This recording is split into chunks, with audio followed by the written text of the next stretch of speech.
What are you doing for the holidays? London. So fun. When do you leave? So fun. Monday. And it's like the end of the year. There's so much happening. There's so much happening. There's so much going on. You want to enjoy it, but it's like such a mad rush. Yeah. And it's like, there's so much happening. I'm just so busy right now. Yeah. We're opening 2 stores. It's good. It's just like, it's never a good time to go away. I was in Rhode Island all day yesterday. I know. I have to go to Costa Rica next month. And then I have to go to Asia after. When are you going to Costa Rica for? It's not for fun. It's for work. Okay. Manufacturing. All right. Well, that's nice anyway. Yeah, it's good. I'm going for New Year's. So. You are?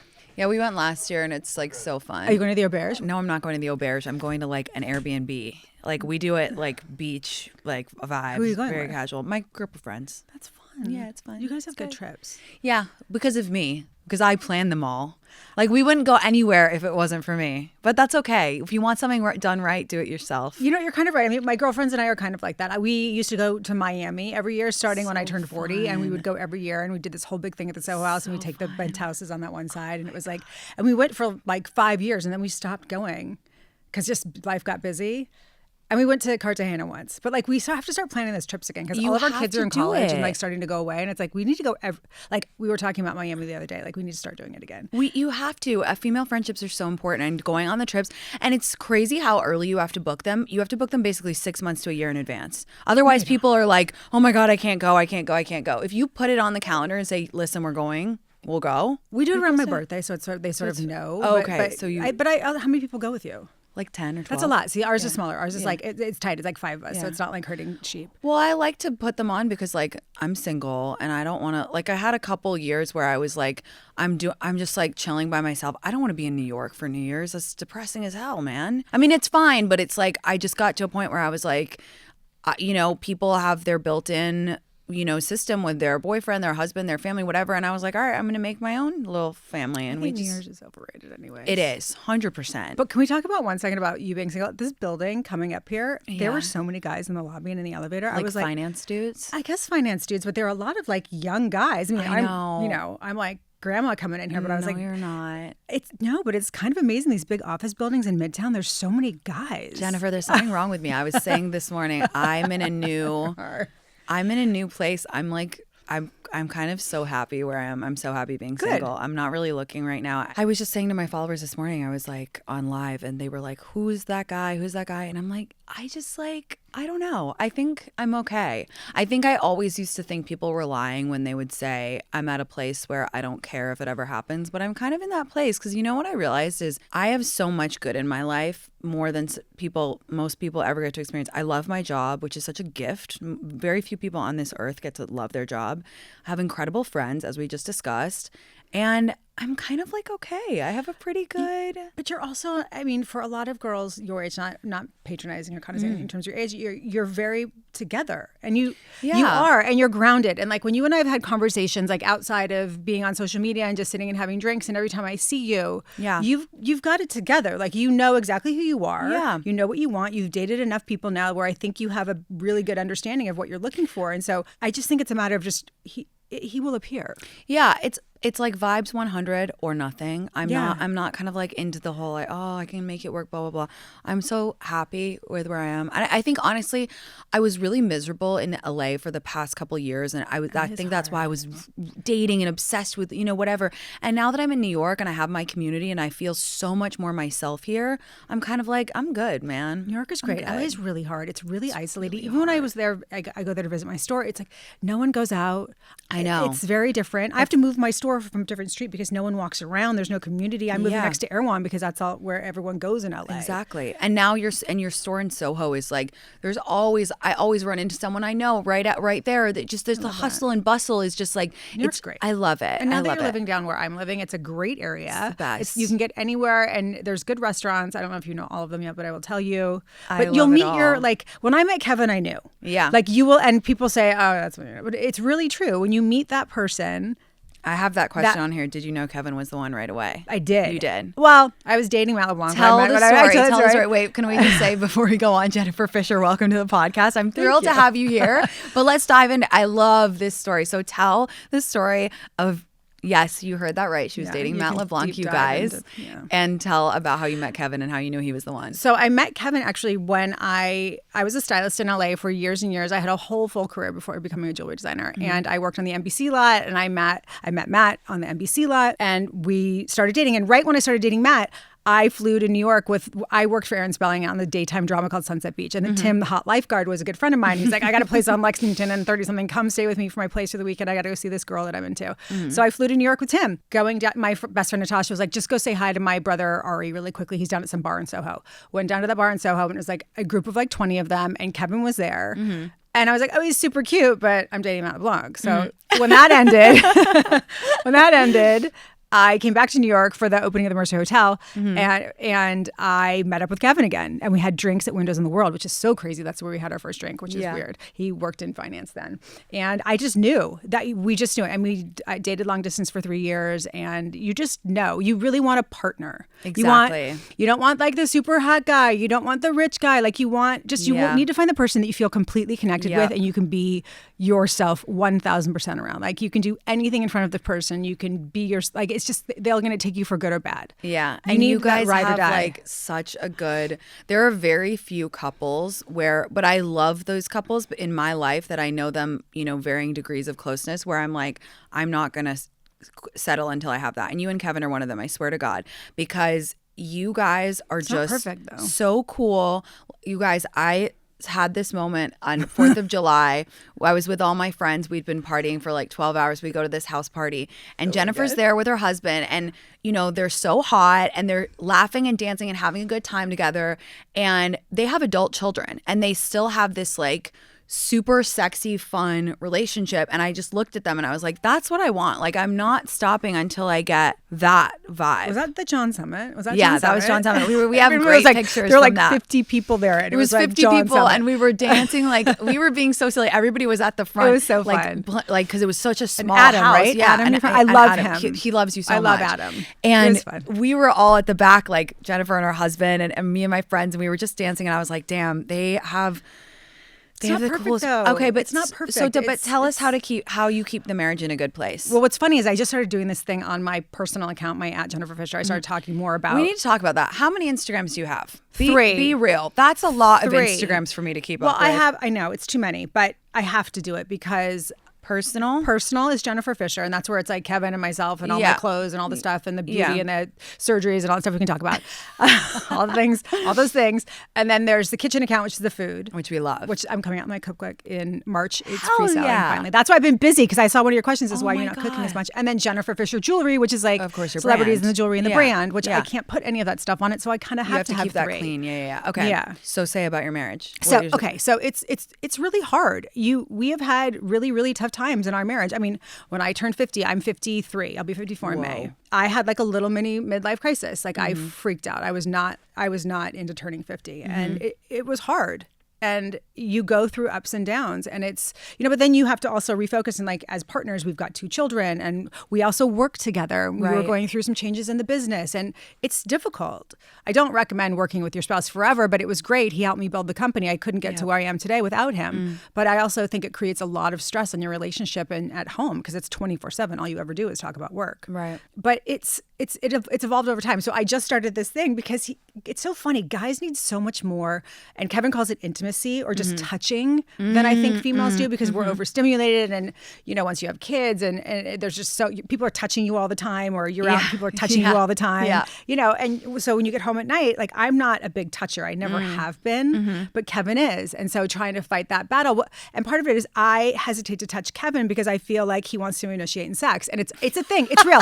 I did a poll yesterday and everyone was like, totally, like, I don't touch my husband because he wants to have sex. I'm dead. And it's true, because it's never like if you cuddle. give him a hug, he'll be like, it's on. Totally. Like this morning I put a thing in it because my poll was like 75% of people in the poll. All the girls were like, yeah, fuck yeah, I don't touch my husband because he wants to have sex. Yeah. And so how do we do that in a healthy way where we're still giving the guys what they need, and they're getting that intimacy and that touch that we maybe don't need, but we can give it without feeling like we're having to give something else in return as well. Right. So that's a whole thing that I'm starting to talk about, because Kevin needs a lot more than I do, and he gets really grumpy. Like, if we don't have sex, like, we have a lot of sex, but like it's this intimacy thing that he really, really craves that I don't really and I don't think it's a menopause thing. I just think it's who I am. I just rotate. No, it makes really a lot fast. of sense. So, but talk about that, because I think a lot of our listeners are always writing to me about, I have a different sex drive than my husband, and Right. how do you A, manage the differences, and B, how do you keep your sex life healthy and alive in a long-term marriage with kids? Right. It's hard. I think, listen, Kevin's a very sexual guy, and I'm sexual too. Like I don't consider it like this crazy act of having to be an hour and having to have the mood. It's like, just and get it in. But I'm not robotic about it. It's just sort of like, let's just do it. It's great for everybody. And it's like, okay, great. And that's why you look so good. I think that's why you both I have good doctors. look That's so good. You and Kevin look so like hot and sexy, and like you look hot and sexy together. And I think you can kind of tell when people have sex. You can. You can. Come on. You can tell. There's an energy between the two. Like I can tell, like certain people that I know that I'm don't like, have you're sex. not getting laid. Oh, and not he's at all. pissed off because of this and they that. get really grumpy too. Yeah. And it's something that I want to make sure, because I can tell, like a couple, like it gets a couple days and he starts getting a little like, touchy. No, he gets a little edgy with me, and like I'll do something and you can tell he's sort of rolling his eyes and he's breathing a little deeper. I'm like, oh shit, here we go. I got to give it to him. Exactly. It's so you reality. just do it. So you just do it. You kind of keep it together. Yeah. And it doesn't take long. We're efficient. It's great. What about when your kids were younger? Was it way more difficult, like to find time to do it? Not really. Okay. No. You just do it. I think people use that as an excuse too, because I don't want to. That's my personal opinion. Yeah. But I was always attracted to Kevin. Yeah. So I never really. You have chemistry. You have real chemistry. We have real chemistry. Yeah. But it's not like that sticky sweet kind of chemistry. No. It's just like, I think he's hot and he's cute. You know what I mean? And it's palpable. I keep going back to this because it was just like one of those moments. But it's like when I saw them in it, like whatever, and it's just like they're sexy. Like, you can just tell it's palpable chemistry. And I don't want to settle until I have that with someone. You shouldn't. So it's like I'm just like, yeah, okay, you shouldn't. Cool. Did you always want to have kids? It's funny. I read that question and I thought about it for a second, and I don't. It's not that I didn't want to have kids. It wasn't a priority for me. Okay. And I never really thought that.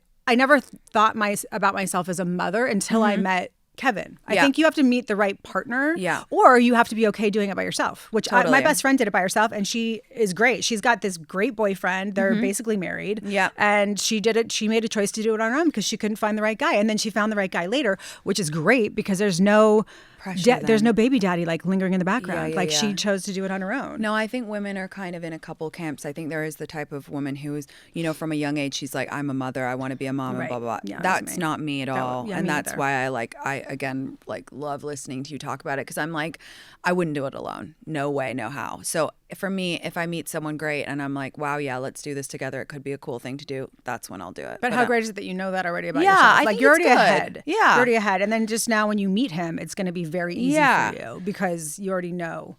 You already know. I once heard you say in an interview, New York City is the best place to raise children. And I was so inspired by your answer. Can you and I'm obviously really big horned up on New York right now. So can you talk a little bit about the best city in the entire world? I'm a New Yorker. I grew up in California. I am a New Yorker. You're such a New Yorker. I am such a New Yorker. Like I go to LA and I feel homesick for here because of the culture and the smells and the rats and the everything and the restaurants. So what was it like raising kids in the city? It was amazing. So our first apartment we had when we had our kids, we were on Green Street, which is funny. It's right where Tiffany's is now, right in the heart of Soho. And it was great, but it was difficult. There, in New York, you've got we had the bodega on the corner or the deli on the corner, and I knew the ladies there, and then it turned into Etro. So you like in New York, making sure that you geographically are in the right neighborhood for like a grocery store and a park and all of those things. But the greatest thing about New York City is you're constantly pushing your kid around. You're not lugging your kid in and out of a car. Yep. The kid is not screaming in the back seat of you trying to get somewhere for 45 minutes on the freeway in Los Angeles, wherever you are outside of the city. City living is so great because you're so mobile with your child. You just throw them in the stroller and you go. And there's a community of people everywhere. You meet new people at the parks. You meet new people at the coffee stores. There's some commonality because you are constantly walking around and there's so many people. You're always running into people with your kids. It's the best place to raise kids. Yeah. You feel safe too. For sure. You feel safe. People are really scared to raise their kids in New York. It feels very safe. I've never felt like in danger. I mean, once my wallet got stolen out of my stroller, but that was the only time. Right. But it was as crazy too. It was in front of the police station in Tribeca. Of course. It's just it's those things. But you feel very secure as a parent in New York, and there's so many because there's so many people around. I know. I love it's the community. The best. I find such a sense of community here immediately. I really do. It's the best. Oh, if I have kids, I'm definitely going to raise them in New York. For sure. And the food, and it's easy to take them to restaurants. I highly recommend too when you have kids to take them to restaurants. Oh, for sure. Right away. I mean, until 3 months, they're like a blob in the stroller, and they're just like shitting and eating and things like that. And you can take them everywhere. And that gives you a lot of confidence as a parent to take them out. Because I think a lot of people are really scared to leave the house because what if the baby screams? And I had a hard rule too. Like if the baby screams, I walk out of the restaurant. Yeah. And I'm kind of judgy with that. By the way, a lot of people need to hear that rule because I've lately been... I mean, I don't know. People hate when I comment on parenting because I'm not a parent, but I'm a human being with eyes and I have opinions. And I have to say, something has happened for the generation kind of like a bit older than me who have had kids. It's like the kids screaming, they're throwing forks in the restaurant. And I'm like, dude. And they allow it and they're like, allow them to express they're like, their allow. feelings. And I'm like, your gentle parenting ain't working, babe. Like, Jesus. Discipline. And it's just like, I don't know. I mean, I think people feel like the iPads and everything. When I was younger, we sat at the table and if we were bored, we could sit there and we could, we just kind of had to suck it up and we learned how to be a person in the world. And I don't know. That's called discipline. Yeah. It's called you're the parent. Your kid is not in charge. Yeah. My parents were strict. I was strict. Yeah. And it's been helpful for my kids. I don't think my kids are dicks. Like, I feel like my kids learned and they understand and they respect authority. Right. And they still, to this day, they know, like, if there's things you do and there's things that you don't do. Right. It's parenting 101. You have to discipline your kids. Yeah. Your kids are not in charge. You are. Right. No. And I'm not talking about physical. I'm talking about your kids need to understand boundaries. Respect, of course. Yeah. No, I completely agree. Yeah. All right, switching gears. So you're like my influencer. Like I copy everything you do. Like I just went to Jenna for my hair. I'm obsessed with her. Like like Girl looks good. She's the best. I'm going on Saturday. I need to go see I'm Jules. Obsessed with her. You are the ultimate influencer. Is there anything that you gatekeep? Thank you. That's so nice. There's things that I gatekeep when it comes to my business. Like if I get someone on Instagram. Oh, yeah, of course. But I'm saying like restaurants, beauty, anything like that. No, I've talked about it all anywhere. I'll tell you anything too. Ask me anything. Like I talk about my doctors. I talk about what I've done. Who's the guy that I just asked that I needed to go to? Dr. Belkin? Yeah. I've been seeing him on a couple of my... He's the best. He's also my friend. I love him so much. And he's super hot and cute. I need to go. And he has the cutest husband, Johnny, and they've got the cutest little daughter, Milo. He does my Botox. He does my lips. But so does Jason Diamond. Right. We love Jason Jason Diamond does the other filler in my face. Kat Chang did my face when I was 50. Okay. I did like a little trimming of the chicken breast when I turned 50. What did you do, a facelift? I did a mini lower and my neck because I had my neck was going. I had like a gobble. That's why also you need to make sure you go to good doctors because I went to this one doctor who fucked me up. He did this weird thing to my jawline and put this like needle in there and it loosened my neck from my face a little bit. Oh, God. I just had to fix it. It wasn't a big deal. Doing your face is easier than a boob job. I'm not advocating for plastic surgery all the time, but like if something's bothering you and you can fix it, fix it. I think I'm going to do my eyes next year. They're really bugging me. Dr. Tony LaBruna here in New York. He's great. He just did CO2 on my face. That's why I'm a little greasy looking because it's baby skin. I just kind of feel like my mom was like, no, don't wait for a bit longer. And I was like, I want to enjoy it. Like, I don't know. I'm kind of like I have said, I'm pretty happy in myself. I'm not doing it out of like, oh, I'm miserable. I need a quick fix. I'm just like, I like being hot. I like, looking good. And it's like my eyes are bugging me. Your eyes actually look really good. Well, I have professional makeup on. But people shouldn't judge. I don't. People shouldn't judge you based off of your decisions to change something on your body. It's your choice. And the judgment around that is, but I think that's waning a little bit. I think people are getting a little bit less judgmental when it comes to all of that. I think they're getting a little less judgmental. I think talking about it helps. Yeah, I just think it's not that big a deal. It's not. It's really not. It's really not. Yeah. And people who are normal need to talk about it because there's the other extreme on social media that's like 18-year-olds being like, come with me to get lipo and a facelift. And I'm like, that's so grim. Like, right. I think it's good if people talk about it in a normal way because then it's like people will get it in their heads that it's good to be normal about it and not go to one extreme or the other. Listen, I just think if the time feels right for you, the time is right for you. And if it's not, it's not. And you shouldn't judge other people that do it. That's the bottom line. That's it. You're very yourself. Like, you're very honest. You're very, like, you are truly who you are. Were you always that way? Or what helped you be so who you are? Well, it's easier to be yourself than to try to be someone else. For sure. But I just think it's like. But it also takes courage. I think you just are very like. I think that's why people really gravitate towards you, and I think that's why part of your success is that you're just very yourself. So do you think you were just always that way? Or no, I mean, I think when I was younger I wasn't, but I think it comes with age. Yeah. I think it comes with experience. I think it comes with maturity and I've been through a lot. Yeah. And I think going through all of those things have really helped me to just be honest. And it's like, you know what? There's really no, if I can be helpful for other women also that are aspiring to do something or are curious about something and want to know information and want to understand what it's like to do what I do or do what you do. I think it's so much easier just to show them exactly what it's like. Totally. Instead of like, oh, everything's so perfect all the time. It's, that's bullshit. Like, let people see what is there. I know. I try to be really honest too. I don't ever say like the bad things though, not because I don't want to be transparent, but because I have a fear of people think I'm complaining. Because I know I have a great job. It's different. And and I never want to complain or say, I'm tired or this or that because I know I have it really good. Yeah. But then I also know that a lot of people want to get into my business and it's like, sometimes it is hard. Sometimes I do get fucked over by people and, this, that, and the third. But no, you do a really good job of keeping it real. And again, I think that's why people really gravitate towards you. It's not easy. It's hard. And I do share some of the things that are really hard. But like you, I choose to not share everything. Yeah. And I don't think people really feel that they need to. Yeah. And it's not like we're on a reality TV show and we're in something that we need to. Totally. You know what I mean? Like What is the hardest part about your business or your life? God, let's go deeper. That's both. I mean, there's a lot of expectations as a parent. There's a lot of expectations as a business owner, as a female founder, as a designer. There's a lot of pressure. Yeah. I've been doing this a long time. How old is your company? 19 years. It's crazy. Really old. And like a lot of people don't, I've been doing this on the DL as a, bootstrapping my own little business through this as a D2C business, not selling wholesale. So a lot of people didn't really know who we were until, the hoop thing kind of happened. Right. And it's like, well, we've been making customizable fine jewelry for 19 years. Yeah. But it's given us this great opportunity as the business has grown and now we're getting bigger now that I have partners, which is great. And I have the ability to now evolve into something bigger. Yeah. Which is like, how lucky am I? What a huge opportunity. But with those opportunities comes a lot of things, a lot of stress, a lot of, integrating into systems, integrating into new businesses, coming and going of employees that you love, that it's really difficult. Yeah. And you have to find, I say this all the time. And after my father died, I was really close to my father.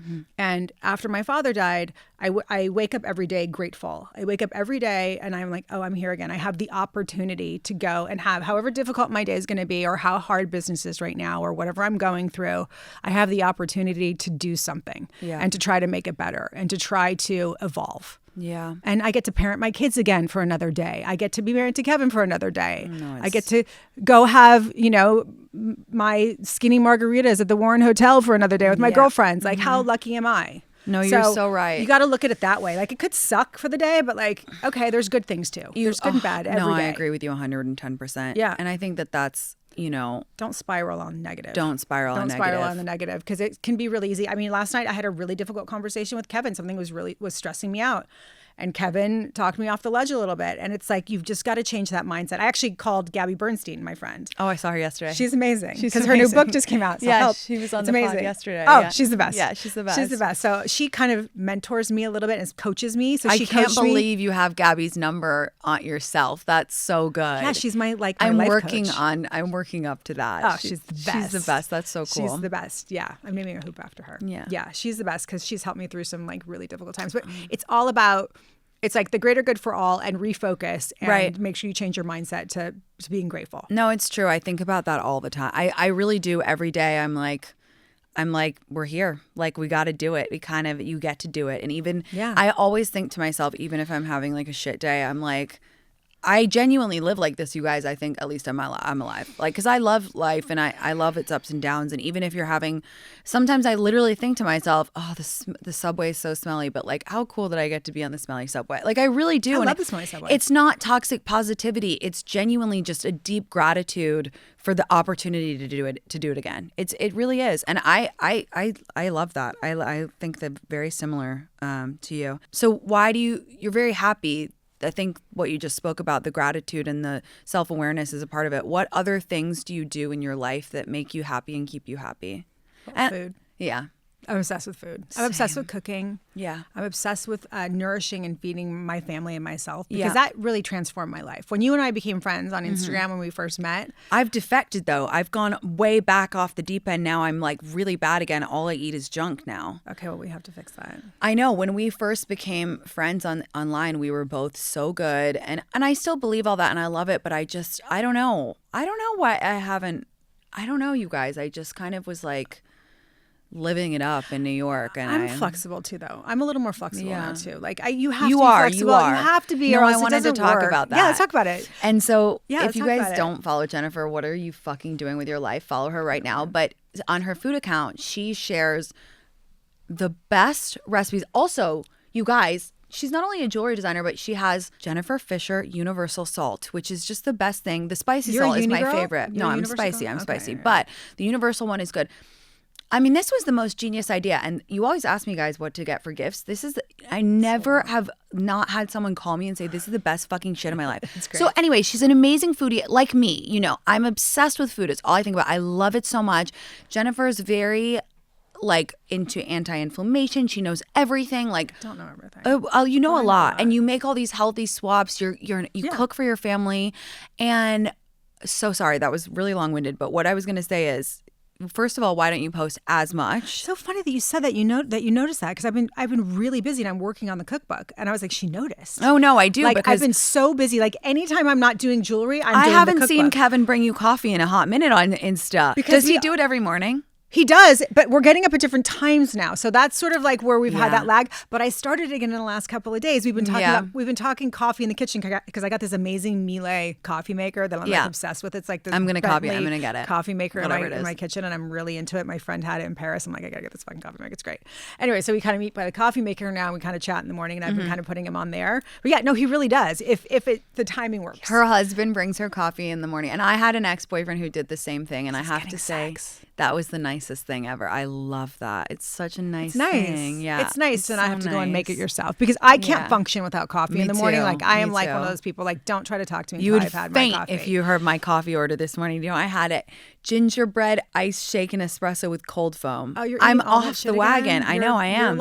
You're rad. I know, but I used to be so good. But I think I was like, honestly, I was like a little bit too anal about it. And it was like kind of, I don't know. I need to find balance. I need to go back to in the middle. I mean, I guess I'm kind of more balanced now. I'm being hard on myself. I'm sure my followers and listeners would think that I'm being hyperbolic saying I've fallen too far off the wagon. I just mean I'm not gluten-free anymore. I just felt like it wasn't really. You have Hashimoto's. I know. What's wrong with you? We've talked about this. I know. You need to be off of gluten having Hashimoto's. I know. Trust me. And that's what my doctor said when I went to go see him just recently. But I don't know. Do I need to go to the store with you and we need to pick up some swaps? I know, but I love to eat out. That's okay, but you can still eat out and not eat gluten. But I know, but I love chicken Milanese. That's like my favorite thing. I love chicken fingers. Okay, that's what I really mean. But what? Oh, really? Yeah. But I was gonna say, have them do it without the breading.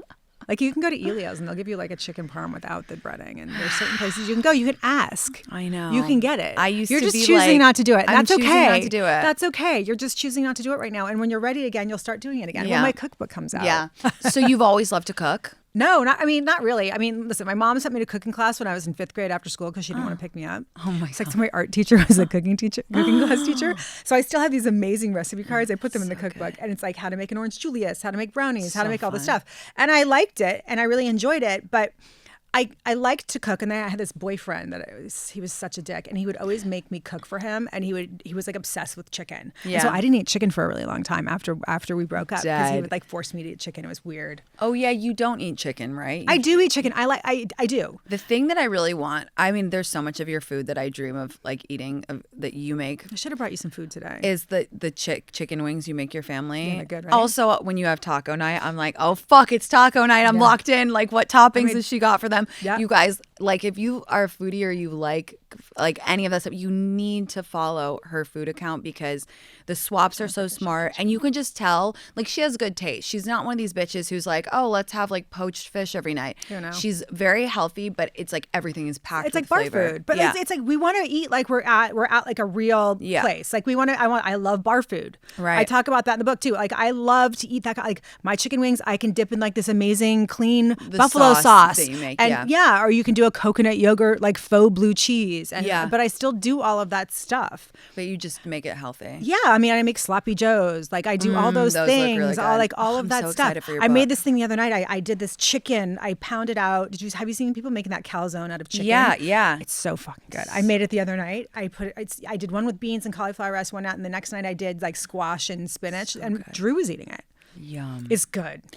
I love when you like call people out, because I think also you're very honest about like exactly what you eat and what you don't eat, and like portions and everything. And sometimes people troll you and but you just call it right back out. Yeah. You don't care. Yeah. These diet culture girls that are like, well, how much is it? And I think, come on, like we can't think like that. No. That's not setting yourself up for success. No, and that's like that toxic diet culture. It's not about dieting. Eat till you're full. You know, don't be chugging. You know, don't chug soda and sparkling water while you eat. Like it's a matter of like moderation on everything. But for sure, you want to be eating food that tastes really good. I think if you feel like you're eating salads and poached fish all the time, you're never going to feel satisfied, and you feel like you need a burger or you need something with melted cheese. Like I made pulled pork the other night, and so I got home to pulled pork tacos last night with melted. The cheese was vegan. The tortillas were cassava. It's the same, but it tastes the same. Yeah, no, it does. If you do it the right way, and it's not hard. It's so easy. Just grocery shop the right way. I know. I'm going to do a whole thing. I'm starting a website, and we're going to do a whole thing about all this stuff. I love also when you go through Whole Foods and you tell people what you buy. I love that too. That. Oh my God. Yeah, it takes a minute to just make sure you're set up for success in your house. Like take everything out, read all the labels. Like there's Do gums. you still have your pantry highlight on your? I do, but I'm going to do it all on my website now. Okay, and do it in my book. I'm going to do all that. I remember when I was first kind of like starting to figure, you know, I first started reading Mark Hyman and all these guys and whatever, and I was like found Jennifer online, and I was like, I found her. She has a pantry highlight on her Instagram, and when I tell you, I went to Whole Foods and I bought every single thing on that highlight, and I was like, oh my God, it's easier. You just but then once you get into the groove of like understanding, like I eat pork rinds. Totally. I eat all the stuff, but I eat the ones that are high quality, that are not made with safflower and no seed oils. Yeah. No, there's no cane sugar. You know, you just have to read no gums. Right. You can be doing all of this stuff. You can do all this stuff and sabotage yourself with condiments. Totally. Like you could have a great piece of fish that you make at home and then slather it in some sort of a sauce that's filled with cane sugar, gums, and seed oil, and then you're screwed. But you have balance. You'll eat a fry. You'll eat a pizza. Yeah. You'll do whatever. I eat pizza. I eat fries. I eat burgers. I eat everything. Just balance. Yeah. If I feel like I want to go out and have pasta, like my daughter went to Bar Pidi last night to eat, and I was like, so good. Rigatoni pidi. Like, so now I'm craving it, and I might need to go have it this weekend. My son is flying home today for the holidays, and so we all kind of go. So I'm like, I want to go have pasta and do it. And my whole thing is, if you do it, go do it, enjoy it fully. Don't feel don't feel guilty, and then the next day, and it really gives you a perspective of how your body feels. So it's actually good to kind of go on and off it every so often, so you are like triggered again, and you're like, oh, not triggered in a bad way, but in a reminder of that's how that makes me feel. For sure. So I'm going to not do that again for a little bit because I don't feel great today, or I have diarrhea, or whatever whatever happens because your body's rejecting it because it's clean. Totally. You know, go back to what makes you feel good and what makes your body function at a high level, 100%. And no brain fog. Yeah. And swollen face, swollen hot face. You know what that feels like? You have Hashimoto's. I do. Why I'm always puffy and red lately. Swollen hot face. Wait, and you drink what? Tell everybody your cocktail orders. Okay, so I used to drink a lot of vodka, but I think I'm allergic to it because I would go nutso, like and black out with vodka. But vodka is so good. I love vodka. I love a martini. I love a lychee from Chow's, but I get the lychee on the side and I just pour a little bit in. Yeah, you have Mr. Chow. Like, I love Mr. Chow, but they make me special food. Yeah, Jennifer Fisher There's style. an order, and I can help you guys order if you hit me up. I'll tell you how to do it. It's really easy to do. No, I remember one time I was like so deranged. I was so deep in my like, what do you call it, orthorexia or whatever, and I would like screenshot menus. I would send them to Jennifer. I'd be like, what should I get? And she'd be like, this, and I was like too deep in it. But she always knows what to order at every restaurant in New York, every good one. There's always something. There's always like a raw bar or a shrimp cocktail, which is always a great option. Before you go out, if you know, and then eat when you get home. I do that a lot. I'll eat before I go out. I'll have a little something, then I'll eat again when I get home. I don't care what time. I'm not one of those like I'm gonna fast and I'm gonna stop eating at 10 o'clock. Yeah, I don't really believe in that. No, and I go and snack at night too in my kitchen. If I'm hungry, I eat. If I'm not hungry, I don't. It's true. Listen to your body. Okay, so now you drink tequila. Oh, I love tequila. We love Lalo. Yeah, we love Lalo. Do you like 21 Seeds? I do. Too. I love 21 Seeds. I love Astral also. Okay. But I love Lalo. Lalo's my favorite. Lalo's and I great. have a Lalo tequila on the menu at the Warren Street Hotel. It's a button on the, no one knows about it. It's a secret margarita. But if you ask them, it's a button and you can get my margarita. And at it's Warren Street JF Hotel. style? It's like JF clean? style. Oh, It has a whole lime in it though, so it's really zingy, but I like it like that. I like that. And they have really nice barware there too. Let me tell you something about the Warren Street Hotel. So I live very close to there. And I had been like telling my friends, I was like, for some reason, I had it in my head that I was worried that they were going to go out of business. Don't ask me where I got this notion. I was like so happy we have this new beautiful hotel in Tribeca. I want to support them. I'm like, guys, we have to go. We have to go. I went in there last week and I was like, okay, we'd like to have a drink. It was 5:30. They laughed in my face. They were like, babe, we're booked out for the night. They were so busy. I was so happy. They're banging. They're doing great. They are. They need to move that jazz band from the front to the back because it's really loud. I know, because then when you go in, you're like, and so I haven't even gotten to go there yet because it was so crowded. I'm so happy. It's I have a lot of business meetings there too because way in the back, and they have a good brunch, by the way. It's like they have a DL brunch that's not ridiculously expensive. Okay, and a really good omelet. They also have high tea, which I didn't notice until the other day. I had a business also, they have there. a Sunday roast, which I'm really dying to go for on Sundays. Oh, that's I like cute. that. How do you order your tequila Okay, specifically so that people know? It's shaken. Okay. It's shaken with fresh lime juice and fresh jalapeno if they have it, not that oil. Because they try to sneak in that fake jalapeno flavor. Yeah. If they don't have it, I just do shaken with a lot of fresh lime. Yeah. Over on the rocks. And I do like a spicy rim, and I don't like a lot of salt, even though I love my salt. Yeah. I like my one thing where I do give it, I like tahini. Come on, tahini is so I know, good. I really want to make a clean tahini. You should. But I just like tahini. Tahini's great. Like, don't mess with tahini. Like, and it's not going to kill you. Have a little tahini on your margarita. It makes it so much better. No, and I love it. I do a little bit. They do a little bit of my salt and mostly tahini. So it's not a perfectly clean margarita because there's tahini, but like it just tastes better. Tahini is so good. When I get a tahini marg, I'm like, I lick the whole rim up. It's literally like so a yummy. I love it. And you don't drink wine anymore? No. But you know what you turn me on to is the wine ones. I drink red. I'll drink red wine sometimes. It's so good. I don't like rosé. I don't like the taste of rosé. Good, lucky for you. I realize that I don't like the taste of rosé. Lucky unless like maybe you're on the beach in like St. Bart's or something, and like it's hot, and you're at Nikki Beach, and like there's a Jeroboam of oh my god, you know, yeah, no, So if you guys don't know about these wine ones, Jennifer had them. So I literally don't think you understand. I copy everything that she does, and you can get them on Amazon, and they remove like the sulfates. I don't know. I kind of think that they work. I think they work. You're less hungover and you feel a little less like snarfy. And if you're having red wine, like it would instantly make me stuffed up. Me too. And so it would help. I know. I had one last night. I was so stupid to do that. But I woke up and I was so stuffy this morning and I was like, there you go. Yeah. But the problem is it's like then you have to carry the wine wands. It's like a lot going on. I don't drink as much as I used to though because I have to function on such a high level every day and I'm foggy. I'm much older than you though. So it's different. But you also get so much done. I mean, you really are efficient. Like what time do you wake up in the morning? Not as early as you would think, like 7. Okay. Yeah. But I go to bed late. But I really I try to get 6 hours. You have amazing female friendships. I do.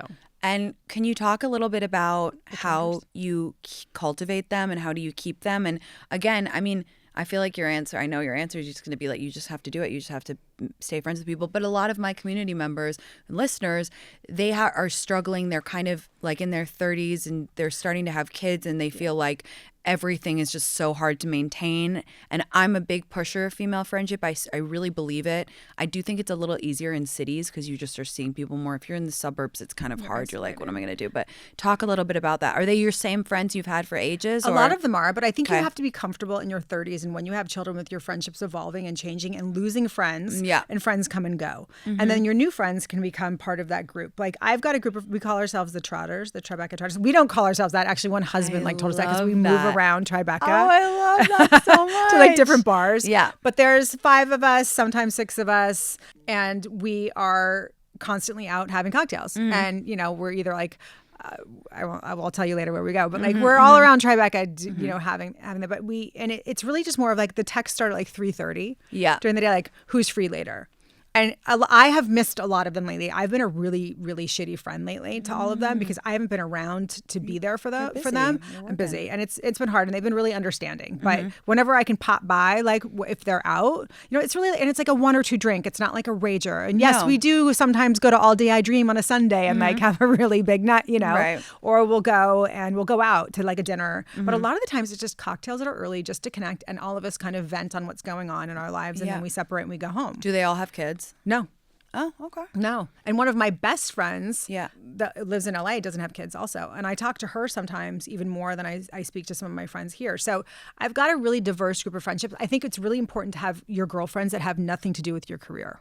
That's so key. It's key. Because I have a lot of designer friends that they don't. And I think you have to make sure that you have your group of people, whether it's childhood friends, whether it's mom friends, whether it's just friends that you've become friends with from hanging out, that you have a couple of people that are outside of what you do. Yeah. To also keep you in check. 100%. And also just to make sure that they are always there. That it's important to have those people. And outside of your spouse or your partner. I honestly don't really have too many. I mean, of course I have friends in my industry who I like kiki with and like I see them at events and stuff, but my main friends are my friends from before, and that really helps me and keeps me in check and makes me feel really normal and makes me feel really grounded, and they're the ones I can rely on. Those are my friends too. I mean, my business has grown and things have changed and it's gotten bigger, and these are my people that have been there with me since before all of it. Yeah. One of them lived with Kevin when I first came to New York with Kevin. She lived with her and her husband. It's crazy that they lived together. Damn. And I was like the roommate that would come in when I'd come to visit Kevin. Do you guys do date night? Not as much as we should, to be honest. Okay. We need to do it more. Yeah. Kevin tries, but Kevin's really bad at making plans. Oh, interesting. He's terrible. I'm the planner. Like on the way here, I book the flights. Like I do a lot of and I don't have an assistant because That's nuts. I don't have an assistant. No, I don't don't really want one. How? I'm hiring someone that's going to start helping me with content and things like that. That's nuts. I'd rather do it myself because it's faster, and I'd rather just get it done on my own. I mean, like corporate travel. What's your and sign? I'm a Taurus. Oh my God, that's why we get along so well. Because I'm a Virgo. Oh, you are? And I love Tauruses. Oh my God. What's Kevin? Kevin's a Gemini. No way. Yes. I'm Oh three my weeks God. older than Kevin. I'm May 1st. He's May 27th. Wow. Yeah. Oh my God. But he's a shit planner. So he'll be like, hey, you want to go to dinner? And I'm like, Kevin, my day is nuts. No, I don't want to go to dinner tonight. And I have that the next day. No, I want to go home and I want to like do stuff in the kitchen because that relaxes me. That's like, I say it's my therapy. Chopping, to just chill. Chopping vegetables. Yeah. Is my therapy. Wow. Yeah. And do you work every day? I feel like you do. I do. Yeah. I work every day. I was in Soho doing the windows on Saturday, and it was like so fun to see people that were like, "Oh my God, what are you doing here?" And I'm like, "I'm doing you're windows. like, I'm working. I'm working." What was it like when your kids were little with balancing your job? Like, That's a good question. How did you do it? You show up for the things that you know they're gonna like remember that you were not at. Okay. Like if they're doing a presentation at school, you need to be there. Right. If they're, if it's a fair and they're there in the fair, you show up. Yeah. You show up for all of those things. Yeah. Do I go to every soccer game of my daughter? Absolutely not. Kevin would fill in for me. No. Right. There's those things, and it gets to a point where Kevin would kind of take the sports, and I would take other things. Like I'm more of like the nurturer. Like if they need something, for class, or if I do all the food, like those kind of things. Like we split it up. That's such a nice thing, by the way. I always think how nice it is that your kids have food as this connectivity, which like what could be more like nurturing and special. They must absolutely love your cooking, and it's such a nice way for you guys to connect. Always. They do, but don't get me wrong. We do not sit down at the dinner table and eat dinner as a family. Like okay, that's real. We don't. That's so real. We don't. I love we that. don't have time. My kids are on very different schedules. One's going out at 9:00 at night and is like, or one's going to dinner with friends. Yeah. We did when they were younger more. For sure. And we try, like for Sunday dinner, if Shane's in town, like we'll try while he's here to do it once. Okay. It's really hard. I mean, they're older now, and I'm moving in a lot of different directions. Kevin is as well. I just always try to make sure there's food there, so they have food when they get home. Like Drew knows. She's like, no, Mom, we're good. I know we have this from last night, and like they're cool eating leftovers. And I love when you make them nachos too. Oh, you do your nachos. Those for me. Oh, those are not for them. They're very lucky. Drew hates vegan cheese, and so anytime I melt it in the house, she's like, Mom, please don't. Okay, Yeah, okay. She hates it. Those nachos are mine. Ugh, they look so good. They're great. They look so good. I cannot wait for your cookbook. When is it out? I'm really excited. We're working on the pub date right now. Right now, it's supposed to pre-launch in March, and I'm hoping that we will get it out in September, October. Hell yeah, that's perfect. I hope so. We are working on. I'm battling right now for this time because I don't want it to be. It's not a.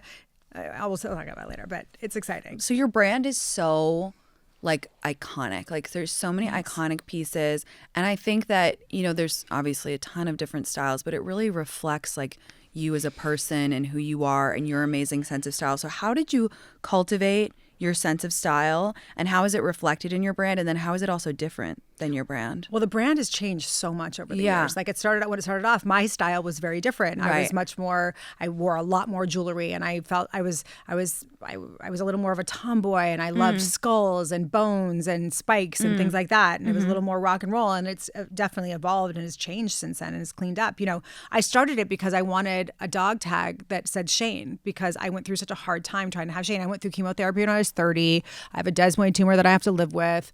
I went through surrogacy to try to have him both unsuccessfully both times. So when I finally had Shane, it was a really big deal. And I had collected charms my entire life, and I really wanted to wear a charm that said Shane on a very heavy long gold chain. And everyone that I went to was like, no, charms are for bracelets. You've got to wear it, on a bracelet. I was like, no, you don't. So I literally went up to 47th Street and knocked on doors and found someone to make me this dog tag that said Shane. And I was a stylist, and I'd wear it on set. And the grips and the gaffers and all the guys on set behind the scenes were like, what does that say? And it was an instant conversation piece. And I started making them for people on set. And so that's really how it started. Yeah. And then it's evolved over time into fashion jewelry, because I wanted to be on the cover of Vogue magazine. And people were like, charms aren't really for the cover. And so I started making editorial pieces, and it was costing me like tens of thousands of dollars to make these big pieces of jewelry.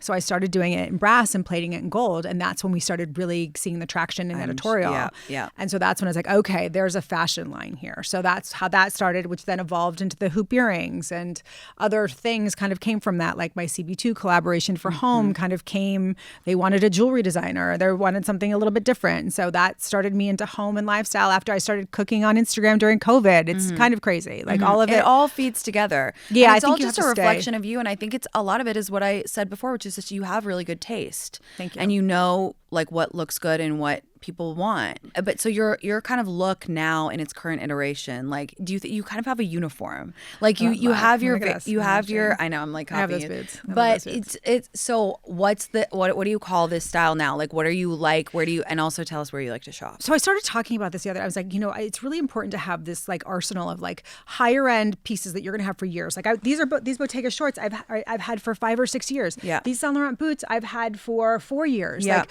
buy the things, like how many years have you had those row boots? Like so long. Okay, but like you have those pieces, but like my sweater's from Zara. Right. And so there's like, it's like a t-shirt. And so you want to have high lows, and you want to make sure like I don't wear a lot of color. Like olive green is a color for me. Navy blue is a very bright color for me. Like charcoal gray. Like I don't wear, I'm in that muted world of but I collect pieces from, the Row and different designers that you have forever. I have a Chanel jacket from when I was 27 years old that I don't really wear, but it's black, thank God. And sometimes I bring it in and out.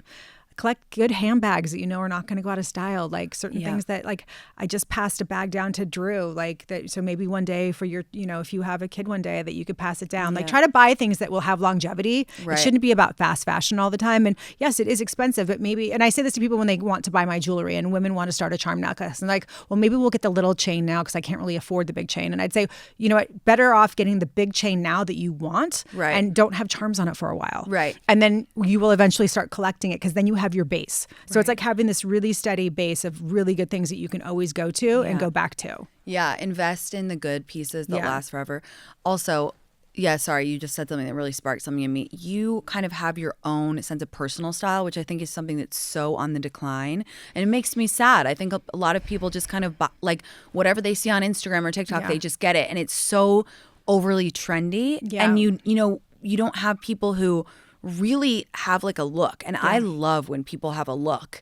Even if it's not my taste, I'm like, that's so them, that's so cool. Yeah. And I think people should do that more. That's how you like stand out, is to know what suits you and to not buy into every single trend. Well, I think you have to know what looks good on you. Like that's another scoop huge necks, thing. I can't wear a scoop neck. Yeah. I don't do a cold shoulder. Like there's just certain things that I know I don't really love and don't look good on me, and that I would never buy. I don't like, there's certain things. I don't do mid-knee like skirts. There's just certain things that I know. Maybe it's from being a stylist for so long, and I kind of know what works and what you sort of want to, No, you have to know what looks good on you. And I always sound like vain when people ask me, they're like, how did you figure out what looks good on you? And I'm like, you kind of have to be critical of it. Evolves, it's like, too. Yeah, it evolves. Of course. Like you're in a different age, your body arms, looks different, your stomach, whatever. You have to think. My ass is flat now. So like I'm older. Like I got to work it back up. Like it's like those things go when you get older. So like you want to hide those parts and the jiggly bits that you really don't, you got to get you got to really look in the mirror and see like, okay, Yeah. you know what? If I'm going to feel self-conscious walking around in this all night, I shouldn't be wearing it. No, totally. You have to be comfortable. Yeah, you have to be comfortable. So you can't comfortable. wear something that you are going to be fidgeting in all night long and feeling like, ugh, this is sticking out, or you want to feel confident. Yeah. So that's why I think it's like having those pieces that you know, like that perfect black dress, like 100%. You know what I mean? Like a great black coat.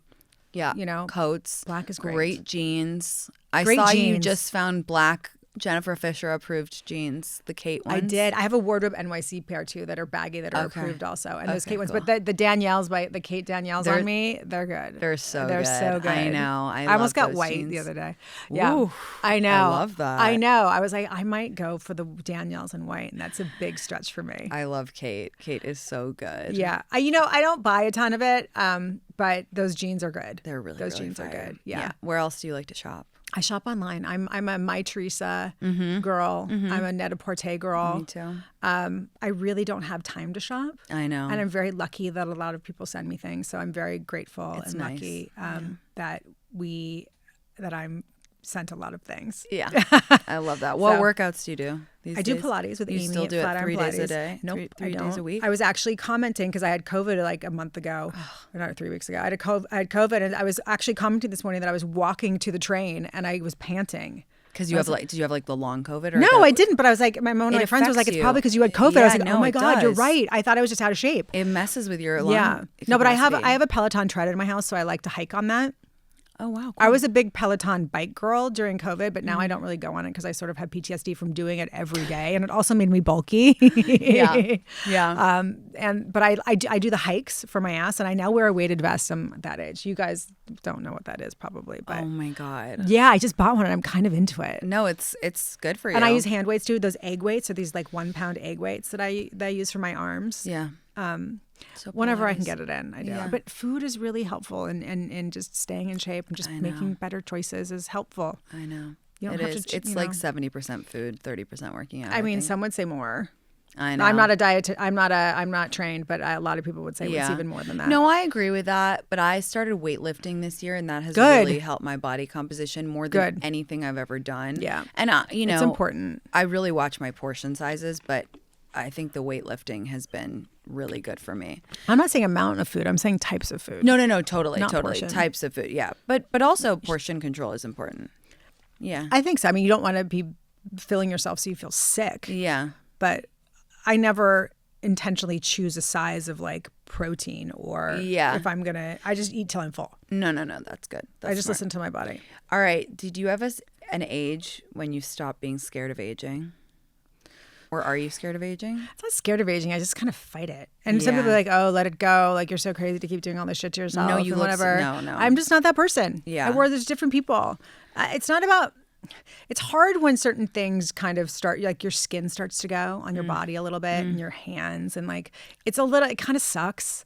But then it's also like, okay, you know what? I feel like I look pretty good for my age. Totally. And I am embracing the fact that I am 53. I'll be 54 in May. And you got to come to my birthday party, Studio 54. Yeah. I know You're coming. I'm following up. You're like coming. I'm coming You're to this coming party. to the party. It's already being planned. Yeah. So it's sort of like I'm excited about this. It's gonna be Yeah. so fun. It is what it is. I've been really lucky. I've got 2 beautiful kids, and I have a husband, and I've lived a really great life. And if I was to go tomorrow, I'd feel pretty proud of what I've accomplished. You know what I'm saying? Yeah. But it sucks to feel older, but it is kind of cool. Like I'll go to places now, and there'll be younger girls and girls your age and younger, and it's kind of like.